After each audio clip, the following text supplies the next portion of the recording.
அஸ்ஸலாமு அலைக்கும் வரஹ்மத்துல்லாஹி வபரகாத்துஹு. அன்பிற்குரிய சகோதர சகோதரிகளே, நபிகள் நாயகம் ஸல்லல்லாஹு அலைஹி வஸல்லம் அவர்களுடைய உபதேசங்களினுடைய முறைகளில் பல முறைகளை நாம் பார்த்தோம்.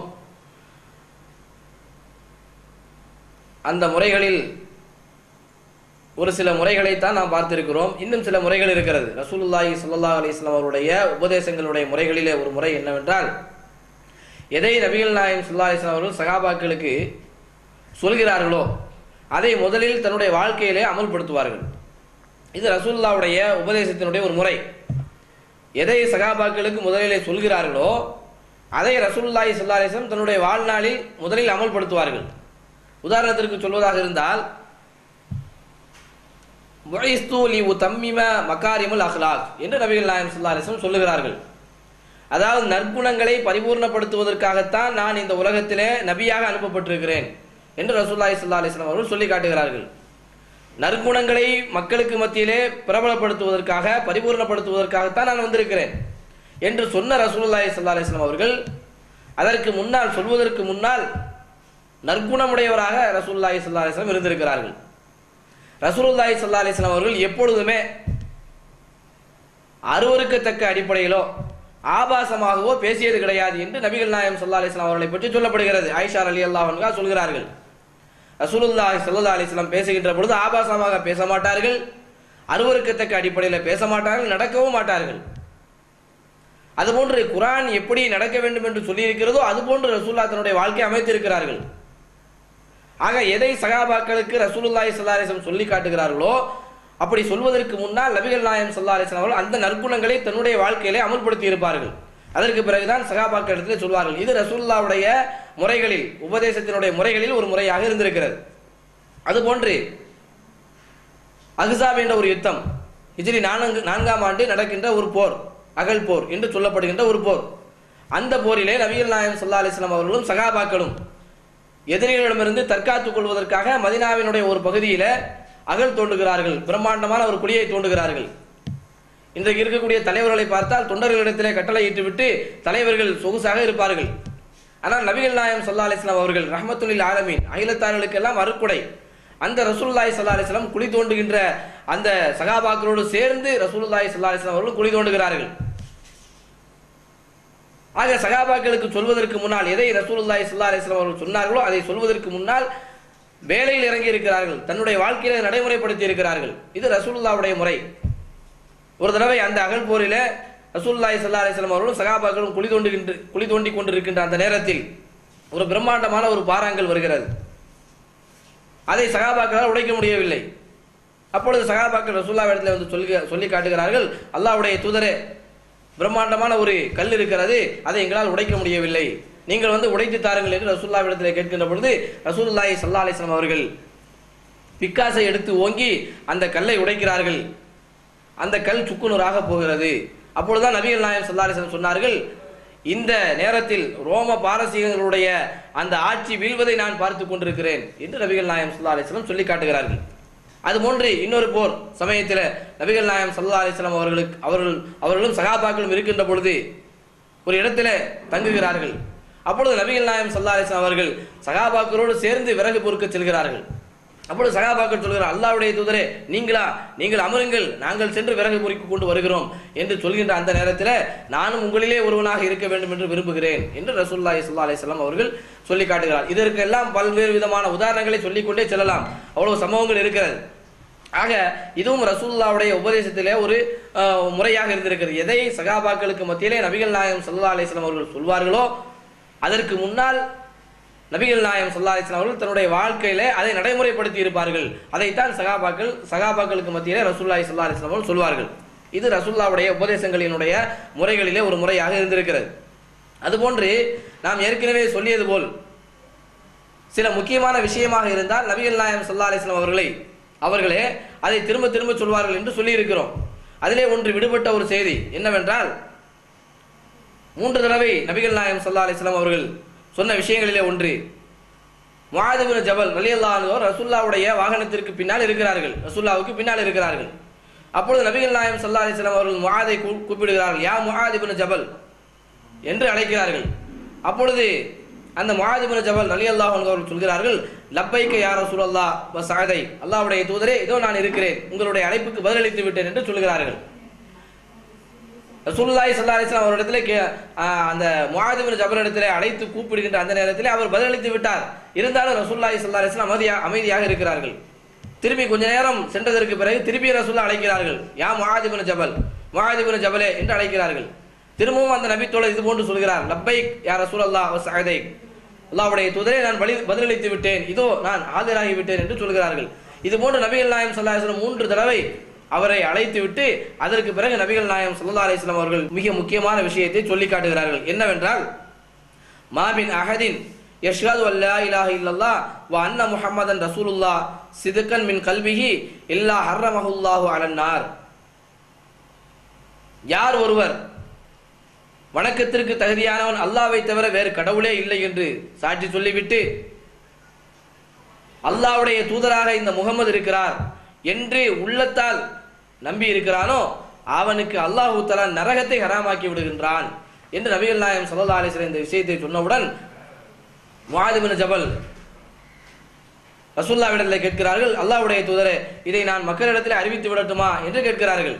அப்பொழுது நபிகள் நாயகம் ஸல்லல்லாஹு அலைஹி வஸல்லம் சொன்னாங்க, நீங்க அறிவித்து விடாதீர்கள், ஏனென்றால் இதையே மக்கள் நம்பி இருந்து விடுவார்கள் என்று நபிகள் நாயகம் ஸல்லல்லாஹு அலைஹி வஸல்லம் சொல்கிறார்கள். தன்னுடைய வாழ்நாளில் கடைசி நேரத்தில் தான் முஆத் இப்னு ஜபல் இந்த செய்தியை மக்களிடத்தில் அறிவிக்கிறார்கள். ஆக நபிகள் நாயகம் ஸல்லல்லாஹு அலைஹி வஸல்லம் அவருடைய உபதேசங்களினுடைய முறைகளில் பல முறைகளை நாம் பார்த்தோம். எனவே அந்த முறைகளில் ஒரு முறையைத்தான் நாம் இந்த தொடரிலே பார்க்க இருக்கிறோம். என்ன என்றால், ரசூலுல்லாஹி ஸல்லல்லாஹு அலைஹி வஸல்லம் அவர்கள் சில உதாரணங்களை சொல்லி மக்களுக்கு விளங்க வைப்பார்கள். உதாரணங்களை சொல்கின்ற பொழுது அது மக்களுடைய உள்ளங்களிலே ஒரு பெரிய தாக்கத்தை ஏற்படுத்தும். உதாரணங்களை சொல்லி விளங்க வைத்தால் உடனே மக்கள் விளங்கிக் கொள்வார்கள். இது ரசூலுல்லாஹ்வுடைய மெத்தட், பயானுடைய முறைகளிலே ஒரு முறையாக இருந்திருக்கிறது. அல்லாஹ் தன்னுடைய திருமறையிலே சொல்லி காட்டுகின்றான், வலக்கது பஅஸ்னா ஃபீ குல்லி உம்மத்தின் ரசூலன், அதாவது வலக்கது சர்ரஃப்னா ஃபீ ஹாதல் குர்ஆனி லியத்தக்கரு, இந்த குர்ஆனிலே நாம் சில உபதேசங்களை தெளிவுபடுத்துகிறோம், சில உதாரணங்களை சொல்லி காட்டுகிறோம். எதற்காக? லியத்தக்கரு, மக்கள் சிந்திக்க வேண்டும் என்பதற்காக, சிந்தித்து படிப்பினை பெற வேண்டும் என்பதற்காக நாம் உதாரணங்களை சொல்லி காட்டுகிறோம் என்று அல்லாஹ் தன்னுடைய திருமறையிலே சொல்லி காட்டுகிறான். அதுபோன்று இன்னொரு இடத்துல சொல்லி காட்டுகின்ற பொழுது, வலக்கது சர்ரஃப்னா லின்னாசி ஃபீ ஹாதல் குர்ஆனி மின் குல்லி மஸல், இந்த குர்ஆனில் மக்களுக்கு ஏகப்பட்ட உதாரணங்களை நாம் சொல்லி காட்டுகிறோம். எதற்காக என்றால் மக்கள் விளங்க வேண்டும் என்பதற்காக, சிந்திக்க வேண்டும் என்பதற்காக என்று அல்லாஹ் தன்னுடைய திருமறையிலே சொல்லி காட்டுகிறான். இது அல்லாஹ்வுடைய குர்ஆனுடைய ஒரு முறைகளிலே ஒரு முறை. உபதேசங்களை, அதாவது உதாரணங்களை மக்களுக்கு உபதேசங்களாக சொல்வது. உதாரணங்களை சொல்கின்ற பொழுது மக்கள் உடனே விளங்கிக் கொள்வார்கள். உதாரணத்திற்கு சொல்வதாக இருந்தால், அல்லாஹ் திருமறையில மோசமான மனிதர்களுக்கு, வேதத்தை பின்பற்றாதவர்களுக்கு, வேதத்தை படித்துக்கொண்டு அல்லாஹ்வுடைய வேதங்களை படித்துக்கொண்டு பின்பற்றாதவர்களுக்கு கழுதையை உதாரணமாக சொல்லி காட்டுகிறான். மஸலுல்லதீன ஹும்மிலு தௌராத்த சும்ம லம் யஹ்மிலுஹா கமஸல் ஹிமார், வேதம் சுமந்த கழுதைகள் என்று அல்லாஹ் தஆலா வேதத்தை பின்பற்றாதவர்களுக்கு உதாரணமாக சொல்லி காட்டுகிறான். அதுபோன்று மனோயிச்சையின் அடிப்படையில் நடக்கின்றவர்கள், இந்த உலகம்தான் நிரந்தரமானது என்று நடக்கின்றவர்களுக்கு கமஸலில் கல்ப் என்று அல்லாஹ் சொல்லி காட்டுகிறான். நாயை போன்றவர்கள், இன் தஹ்மில் அலைஹி எல்கஸ் அவ் தத்ருக்குஹு எல்கஸ், அந்த நாயை நீ விரட்டினாலும் நாக்கை தொங்க போடத்தான் செய்கிறது, அந்த நாயை நீ விரட்டாவிட்டாலும் நாக்கை தொங்க போடத்தான் செய்யும். இது நாயினுடைய இயல்பான ஒரு தன்மை. எதை சொன்னாலும் சரி, நாயை விரட்டினாலும் நாக்கை தொங்க போடும், விரட்டாவிட்டாலும் நாக்கை தொங்க போடத்தான் செய்யும். இது நாயினுடைய பண்பு. அதுபோன்று மனோயிச்சையை பின்பற்றுகின்றவர்களுக்கு என்ன சொன்னாலும் சரி, எந்த உபதேசத்தை சொன்னாலும் அவர்கள் ஏற்றுக்கொள்ள மாட்டார்கள், இந்த நாயை போன்றவர்கள் என்று அல்லாஹ் தன்னுடைய திருமறையிலே சொல்லி காட்டுகிறான். அதுபோன்று உள்ளம் இருந்தும் சிந்திக்காதவர்கள், கண்கள் இருந்தும் எதை பார்க்க வேண்டும் என்று அல்லாஹ் சொன்னானோ அதை பார்க்காதவர்கள், காதுகள் இருந்தும் எதை கேட்க வேண்டும் என்று சொன்னானோ அதை கேட்காதவர்கள், இப்படிப்பட்டவர்களை பார்த்து அல்லாஹ் தஆலா சொல்லி காட்டுகிறான், உலாயிக்க கல் அன்ஆம், அவர்கள் கால்நடைகளை போன்றவர்கள், இல்லை இல்லை பல்ஹும் அதல், அதைவிட கேடுகெட்டவர்கள் என்று அல்லாஹ் திருமறையிலே உதாரணம் சொல்லி காட்டுகிறான். அதுபோன்று அல்லாஹ்வுக்கு இணை வைக்கின்றவர்களுக்கு உதாரணத்தை அல்லாஹ் தஆலா சொல்லி காட்டுகின்ற பொழுது அன்கபூத், சிலந்தி பூச்சியை உதாரணம் காட்டுகிறான். அதுபோன்று ஈயை அல்லாஹ் உதாரணம் சொல்லி காட்டுகின்றான், தேனியை உதாரணமாக அல்லாஹ் தஆலா காட்டுகின்றான். இது போன்ற உதாரணங்களை அல்லாஹ் தஆலா தன்னுடைய திருமறையிலே மக்கள் விளங்கிக் கொள்ள வேண்டும் என்பதற்காக, தெளிவுபட வேண்டும் என்பதற்காக, சிந்திக்க வேண்டும் என்பதற்காக பல உதாரணங்களை அல்லாஹ் தஆலா குர்ஆனிலே சொல்லி காட்டுகிறான். அதுபோன்றுதான் நபிகள் நாயகம் ஸல்லல்லாஹு அலைஹி வஸல்லம் அவர்களும் தங்களுடைய உபதேசத்தினுடைய ஒரு முறையாக உதாரணங்களை சொல்லி காட்டுகிறார்கள். அவைகளை ஒவ்வொன்றாக நாம் இப்பொழுது பார்க்க இருக்கிறோம். நபிகள் நாயகம் ஸல்லல்லாஹு அலைஹி வஸல்லம் அவர்கள் ஒரு தடவை சொல்லி காட்டுகின்ற பொழுது 5 வேளை தொழுகைக்கு ஒரு உதாரணத்தை ரசூலுல்லாஹி ஸல்லல்லாஹு அலைஹி வஸல்லம் அவர்கள் சொல்லி காட்டுகிறார்கள். 5 வேளை தொழுகைக்கு உதாரணம். அரைத்தும் லவ் அன்ன நகரன் பி பாபி அஹதிக்கும் யக்தஸிலு ஃபீஹி குல்ல யௌமின் ஹம்சன். உங்களிலே ஒருவருடைய வீட்டிற்கு முன்னால் ஆறு ஓடிக்கொண்டிருக்கிறது. அந்த ஆற்றிலே ஒரு நாளைக்கு 5 வேளை ஒருவர் குளிக்கிறார் என்றால் அவருடைய உடம்பிலே ஏதாவது அழுக்கு இருக்குமா என்று ரசூலுல்லாஹி ஸல்லல்லாஹு அலைஹி வஸல்லம் சகாபாக்களிடத்தில் கேட்கிறார்கள். அப்பொழுது சகாபாக்கள் சொல்கிறார்கள், அல்லாஹ்வுடைய தூதரே, ஒரு நாளைக்கு 5 வேளை குளிக்கிறவனுடைய உடம்பிலே எந்த அழுக்கும் இருக்காது என்று சொன்னவுடன் நபிகள் நாயகம் ஸல்லல்லாஹு அலைஹி வஸல்லம் சொல்கிறார்கள், ஃபதாலிக மிஸ்லு ஸலவாத்தில் ஹம்ஸி யம்ஹுல்லாஹு பிஹி அல் கதாயா. இவ்வாறு தான் ஒரு நாளைக்கு 5 வேளை தொழுகின்றவனுடைய உள்ளத்திலே எந்த அழுக்கும் இருக்காது. அல்லாஹு தஆலா இந்த தொழுகையின் மூலமாக 5 வேளை தொழுகையின் மூலமாக அவனிடத்திலே இருக்கின்ற தவறுகளை எல்லாம் அல்லாஹ் அழித்து விடுகின்றான். ஆக 5 வேளை தொழுகையை நபிகள் நாயகம் ஸல்லல்லாஹு அலைஹி வஸல்லம் அவர்கள் ஒரு ஆறோடு ஒப்பிடுகின்றார்கள். ஆற்றிலே குளிக்கின்ற ஒருவன் 5 வேளை குளிக்கின்ற ஒருவனுடைய உடம்பிலே எவ்வாறு அழுக்கு இல்லாமல் இருக்குமோ அதுபோன்று ஒரு நாளைக்கு 5 வேளை தொழுகின்றவனுடைய உள்ளத்திலே எந்த அழுக்கும் இருக்காது. அப்படி ஒருவன் தொழுதானேயானால் அவனுடைய உள்ளத்திலே இருக்கின்ற அழுக்குகளை தீங்குகளை அல்லாஹு தஆலா அழித்து விடுகிறான். ஆக அன்பிற்குரிய சகோதர சகோதரிகளே, கொஞ்சம் சிந்திச்சு பாருங்கள். 5 வேளை தொழுகைகளை நபிகள் நாயகம் ஸல்லல்லாஹு அலைஹி வஸல்லம் ஒரு ஆறோடு அல்லது அந்த ஆற்றிலே குளிக்கின்ற ஒருவனோடு ஒப்பிட்டு சொல்கின்றார்கள். அல்லாஹ் தன்னுடைய திருமறையிலே சொல்லி காட்டுகின்ற பொழுது அக்கிமி ஸலா ஃப இன்ன ஸலாத தன்ஹா அனில் ஃபஹ்ஷாய் வல் முன்கர். 5 வேளை தொழுங்கள், தொழுகையை நிலைநாட்டுங்கள். இந்த தொழுகை மானக்கேடான அருவருக்கத்தக்க காரியங்களை விட்டு உங்களை தடுக்கிறது என்று அல்லாஹ் தஆலா தன்னுடைய திருமறையிலே சொல்லி காட்டுகிறான். இதனுடைய சிறப்பை இன்றைக்கு உணராதவர்கள் தான் தொழுகையிலே பொடுபோக்காக பலகீனமானவர்களாக இருக்கிறார்கள். ஒரு நாளைக்கு 5 வேளை தொழுதால் நிச்சயமாக அல்லாஹ் தஆலா அவனுடைய உள்ளத்திலே இருக்கின்ற அழுக்குகளை அகற்றி விடுகின்றான். அவனுடைய உள்ளத்திலே எந்த விதமான கெட்ட எண்ணங்களோ தீய செயல்பாடுகளோ இருக்காது. இது ஒரு உதாரணம். நபிகள் நாயகம் ஸல்லல்லாஹு அலைஹி வஸல்லம் அவருடைய உதாரணங்களிலே ஒரு உதாரணம். 5 வேளை தொழுகையை நபிகள் நாயகம் ஸல்லல்லாஹு அலைஹி வஸல்லம் அவர்கள் 5 வேளை ஆற்றிலே குளிக்கின்ற ஒருவனோடு ஒப்பிட்டு சொல்லி காட்டுகின்றார்கள். இந்த ஹதீஸ் புகாரிலே இருக்கின்றது. அதுபோன்று நபிகள் நாயகம் ஸல்லல்லாஹு அலைஹி வஸல்லம் நோன்பையும் உதாரணம் காட்டுகிறார்கள். நோன்புக்கு உதாரணமாக சொல்லி காட்டுகின்ற பொழுது அஸ்ஸியாமு ஜுன்னத்துன், நோன்பு என்பது ஜுன்னாவாக இருக்கிறது, கேடயமாக இருக்கிறது. எதிலிருந்து கேடயம்? நரகத்திலிருந்து கேடயமாக இருக்கிறது. நரகத்திலிருந்து காக்கின்ற ஒரு கேடயமாக இருக்கிறது நோன்பு என்பது. அது எப்படிப்பட்டது என்றால், போரிலே எதிரிகளுடைய தாக்குதலிலிருந்து ஒரு கேடயம் ஒரு வீரனை எப்படி காப்பாற்றுமோ அதுபோன்று நோன்பு என்பது ஒரு மனிதனை நரகத்திலிருந்தோ அல்லது அவனுடைய தவறான செயல்பாடுகளிலிருந்தோ காக்கின்ற கேடயமாக இருக்கிறது என்று நபிகள் நாயகம் ஸல்லல்லாஹு அலைஹி வஸல்லம் நோன்புக்கு கேடயத்தை உதாரணமாக சொல்லி காட்டுகின்றார்கள். உதாரணத்திற்கு சொல்வதாக இருந்தால் நபிகள் நாயகம் ஸல்லல்லாஹு அலைஹி வஸல்லம் சொல்கின்றார்கள், நீங்கள் நோன்பு வைத்தீர்களேயானால் நோன்பு வைத்திருக்கின்ற அந்த நேரத்தில் ஆபாசமான பேச்சுக்களை பேசாதீர்கள், தவறான நடவடிக்கைகளில் ஈடுபடாதீர்கள், பொய் பேசாதீர்கள், அருவருக்கத்தக்க செயல்பாடுகளிலே ஈடுபடாதீர்கள். உங்களிலே யாராவது ஒருவர் உங்களிடத்திலே சண்டையிட வந்தால் நான் நோன்பாளி என்று சொல்லி விலகிக் கொள்ளட்டும். உண்மையிலேயே இன்றைக்கு நாம் பார்க்கின்ற பொழுது நோன்பு என்பது ஒரு கேடயமாக இருக்கிறது. காலையிலிருந்து சாயங்காலம் வரை ஒரு மனிதன் தவறான நடவடிக்கைகளிலிருந்து தவிர்த்து வாழ்கின்ற ஒரு கேடயமாகத்தான் இந்த நோன்பு என்பது இருக்கிறது. எந்த அளவுக்கு என்றால், இன்றைக்கு நம்முடைய இஸ்லாமிய சமுதாய மக்களுடைய நிலைப்பாட்டை நாம் பார்க்கின்ற பொழுது ரமலான் ஒரு மாதம் முழுவதும் சில வீடுகளிலே வீட்டிலே டிவியை கட்டி வைத்து விடுவார்கள். டிவி பார்க்கின்ற ஒரு நிலைமை இருக்காது. என்ன காரணம்?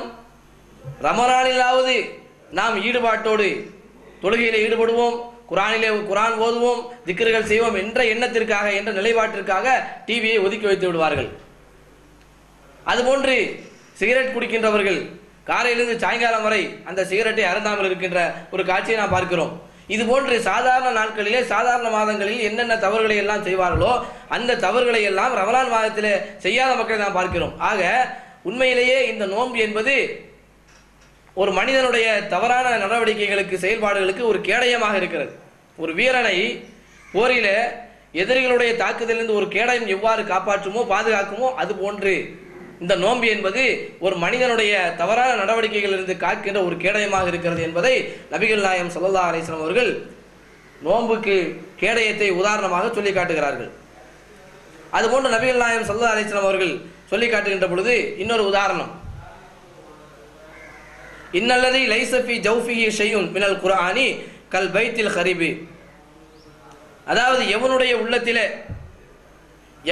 உள்ளத்திலே கொஞ்சம் கூட குர்ஆன் இல்லையோ அவனுடைய அந்த உள்ளம் பாலடைந்த வீட்டிற்கு சமம் என்று நபிகள் நாயகம் ஸல்லல்லாஹு அலைஹி வஸல்லம் உதாரணத்தை சொல்லி காட்டுகிறார்கள். ஒரு மனிதனுடைய உள்ளத்தில் குர்ஆன் கொஞ்சம் கூட இல்லை என்றால், இந்த குர்ஆனை அல்லாஹ் உலக மக்கள் எல்லோருக்கும் இறக்கி வைத்திருக்கிறான். ஆனால் இந்த குர்ஆனுடைய அடிப்படையில் நடக்காதவர்களை பற்றி தான் நபிகள் நாயகம் ஸல்லல்லாஹு அலைஹி வஸல்லம் இங்கே சொல்லி காட்டுகிறார்கள். எவனுடைய உள்ளத்திலே குர்ஆன் இருந்ததேயானால் குர்ஆனுடைய அடிப்படையில் நடப்பான். அப்ப எவனுடைய உள்ளத்திலே குர்ஆன் இல்லையோ அவனுடைய உள்ளம் பாலடைந்த வீட்டிற்கு சமம். பாலடைந்த இடங்களிலே யார் வாழ்வார்கள்? ஷைத்தான்கள் தான் வாழ்வார்கள். நபிகள் நாயகம் ஸல்லல்லாஹு அலைஹி வஸல்லம் சொல்லி காட்டுகின்ற பொழுது பாலடைந்த இடங்கள் ஷைத்தான் வசிக்கின்ற இருப்பிடங்கள். ஆக பாலடைந்த இடங்களிலே ஷைத்தான் தான் வாழ்வான். அப்ப இவனுடைய உள்ளத்திலே குர்ஆன் இல்லை. குர்ஆன் இல்லாத பொழுது அவனுடைய உள்ளத்திலே ஷைத்தான் குடிகொண்டு விடுகிறான். அப்ப குர்ஆன் எவனுடைய உள்ளத்திலே இல்லையோ அவனுடைய உள்ளத்திலே ஷைத்தான் குடிகொண்டு இருக்கிறான். ஷைத்தான் குடிகொண்டு விட்டால் அவனிடத்தில் எல்லா விதமான அக்கிரமங்களும் எல்லா விதமான தீமையான காரியங்களும் வந்துவிடும். அதைத்தான் நபிகள் நாயகம் ஸல்லல்லாஹு அலைஹி வஸல்லம் அவர்கள் ஒருவனுடைய உள்ளத்திலே குர்ஆன் இல்லை என்றால் அவனுடைய உள்ளம் பாலடைந்த வீட்டிற்கு சமம் என்பதை உதாரணத்தோடு சொல்லி காட்டுகிறார்கள். அதுபோன்று இன்னொரு ஹதீஸிலே நபிகள் நாயகம் ஸல்லல்லாஹு அலைஹி வஸல்லம் சொல்லி காட்டுகிறார்கள், லா தஜஅலு புயூத்தக்கும் மகாபிர். உங்களுடைய வீடுகளை நீங்கள் கபர்ஸ்தான்களாக ஆக்கி விடாதீர்கள் என்று நபிகள் நாயகம் ஸல்லல்லாஹு அலைஹி வஸல்லம் சொல்லி காட்டுகிறார்கள். வீடுகளை கபர்களாக ஆக்கி விடாதீர்கள். எந்த வீட்டிலே சூரத்துல் பக்ராவும் சூரத்து ஆல இம்ரானும் ஓதப்படுகிறதோ அந்த வீட்டிலிருந்து ஷைத்தான் விரண்டோடுகிறான். ஆக இதை நபிகள் நாயகம் ஸல்லல்லாஹு அலைஹி வஸல்லம் உதாரணமோடு சொல்லி காட்டுகிறார்கள். வீட்டை கபர்களோடு ஒப்பிடுகிறார்கள். உங்களுடைய வீடுகளை கபர்களாக ஆக்கி விடாதீர்கள். ஏன் கபர ரசூலுல்லாஹி ஸல்லல்லாஹு அலைஹி வஸல்லம் சொன்னாங்க என்று பார்க்கின்ற பொழுது, கபரிலே யார் இருப்பார்கள்? கபரிலே இறந்து போனவர்கள், கபரிலே மையத்தானவர்கள், மரணமடைந்தவர்கள் தான் இருப்பார்கள். நீங்கள் உங்களுடைய வீடுகளிலே குர்ஆன் ஓதுங்கள். குர்ஆன் ஓதாமல் இருந்தால் அது கபருக்கு சமம். நீங்கள் உயிரோடு இருந்தும் மையத்தானவர்களைப் போல மரணமானவர்களைப் போல உங்களால் எந்த பிரயோஜனம் இல்லை என்பதைத்தான் நபிகள் நாயகம் ஸல்லல்லாஹு அலைஹி வஸல்லம் அவர்கள் உங்களுடைய வீடுகளை கபர்களாக ஆக்கி விடாதீர்கள். அது மட்டுமல்ல, கபரிலே ஷைத்தான்களும் இருப்பார்கள். உங்களுடைய வீடுகளிலே ஷைத்தான் குடிகொண்டிருக்கின்ற வீடுகளாக நீங்கள் ஆக்கி விடாதீர்கள் என்பதைத்தான் நபிகள் நாயகம் ஸல்லல்லாஹு அலைஹி வஸல்லம் அவர்கள் வீடுகளை கபர்களோடு ஒப்பிடுகிறார்கள். நீங்கள் உங்களுடைய வீடுகளிலே குர்ஆன் ஓதிக்கொண்டிருங்கள் என்று நபிகள் நாயகம் ஸல்லல்லாஹு அலைஹி வஸல்லம் அவர்கள் இந்த உதாரணத்தை நமக்கு சொல்லி காட்டுகின்றார்கள். அதுபோன்று நபிகள் நாயகம் ஸல்லல்லாஹு அலைஹி வஸல்லம் அவர்கள் திக்ருக்கு உதாரணம் சொல்லி காட்டுகிறார்கள். மஸலுல்லதி யதுக்குர் ரப்பஹு வல்லதி லா யதுக்குர் ரப்பஹு மஸலுல் ஹய்யி வல் மய்யித்தி. அல்லாஹ்வை நினைவு கூறுகின்றவனுக்கு உதாரணம் உயிரோடு இருக்கிறவனைப் போல, அல்லாஹ்வை நினைவு கூறாதவனுக்கு உதாரணம் செத்தவனைப் போல என்று நபிகள் நாயகம் ஸல்லல்லாஹு அலைஹி வஸல்லம் அவர்கள் சொல்லி காட்டுகிறார்கள். அப்போ அல்லாஹ்வை நினைவு கூறுகின்றவன் உயிரோடு இருக்கிறவனைப் போல, அல்லாஹ்வை எந்த நேரத்திலும் நினைவு கூறிக்கொண்டே இருக்க வேண்டும், அல்லாஹ்வை நினைத்து பார்த்து கொண்டே இருக்க வேண்டும், அல்லாஹ்வை திக்ர் செய்ய வேண்டும், தஸ்பீகாத்துகள் செய்ய வேண்டும், அல்லாஹ்வை புகழ்ந்து கொண்டு இருக்க வேண்டும். அல்லாஹ்வை புகழாதவன், அல்லாஹ்வை திக்ர் செய்யாதவன் மரணத்தை தழுவியவனைப் போல, அவன் ஜனாசாவை போல, செத்தவனைப் போல என்று நபிகள் நாயகம் ஸல்லல்லாஹு அலைஹி வஸல்லம் அவர்கள் உதாரணம் காட்டுகிறார்கள். ஆக அல்லாஹ்வை நினைவு கூறுகின்றவன் உயிரோடு இருக்கிறவனைப் போல, அல்லாஹ்வை நினைவு கூறாதவன் செத்தவனைப் போல என்று நபிகள் நாயகம் ஸல்லல்லாஹு அலைஹி வஸல்லம் சொல்லி காட்டுகிறார்கள். எனவே அன்பிற்குரிய சகோதர சகோதரிகளே, இது போன்ற உதாரணங்களை நபிகள் நாயகம் ஸல்லல்லாஹு அலைஹி வஸல்லம் அவர்கள் மக்களுக்கு சொல்லி விளக்கி இருக்கின்றார்கள். இந்த உதாரணங்களை சொல்வதன் மூலமாக மக்கள் நல்ல முறையில் அதை விளங்கிக் கொள்ள வேண்டும் என்பதற்காக, புரிந்து கொள்ள வேண்டும் என்பதற்காகத்தான் நபிகள் நாயகம் ஸல்லல்லாஹு அலைஹி வஸல்லம் அவர்கள் சில உதாரணங்களை சொல்லி மக்களுக்கு விளங்க வைத்திருக்கிறார்கள். எனவே இதனுடைய தொடர்ச்சியை இன்ஷா அல்லாஹ் நாம் அடுத்து தொடர்ந்து பார்ப்போம்.